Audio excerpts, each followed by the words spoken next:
1948 rings a bell? Oh yes, of course. It was in the last century, Grandma and Grandpa's generation. Legend has it that there were still dinosaurs hiding in caves up in the mountains. But that is something we're really not sure of at all. Back then, everyone was recovering from the Second World War and its 70 million dead, the most devastating conflict in human history. So in 1948, to make sure such atrocities would not happen again, the search for shared values began. Why?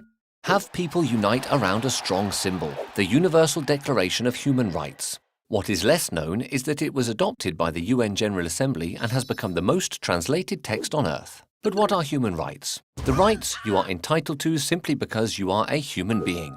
In other words, everyone benefits from them from birth, without exception or distinction. The idea behind it is that these rights are like needs. They are absolutely necessary to live well. Without them, it would be the law of the jungle, and you'd risk being beheaded if your government didn't like your Facebook status.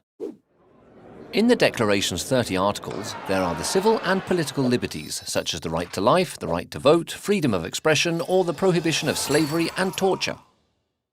Rights are interdependent, indivisible, and interrelated. This means that if a right is not respected, a series of other rights won't be either. If you are homeless, you live in the streets, so you can't sleep. You get sick, you don't go to school, and won't find a job. Violation of the right to adequate housing triggers the violation of the right to rest, the right to education, the right to work, etc. These are economic, social, and cultural rights. Okay, so a great text was agreed upon, but who does what? Well, on paper, the state's mission is to take the necessary measures for the Declaration to be respected. But in reality, there are some very bad students. The Declaration is not a legislative text, it's an ideal. Its name says it all, it is a declaration. Therefore, it is not valid in a court of law. But most states have integrated human rights in their constitution, and therefore, they must guarantee them. You can defend human rights only if you know them.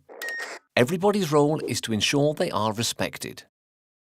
Collective conscience means that each and every person is responsible for everybody else's well-being. Therefore, we can all get involved, protest against injustices, and make the universal rights ideals succeed.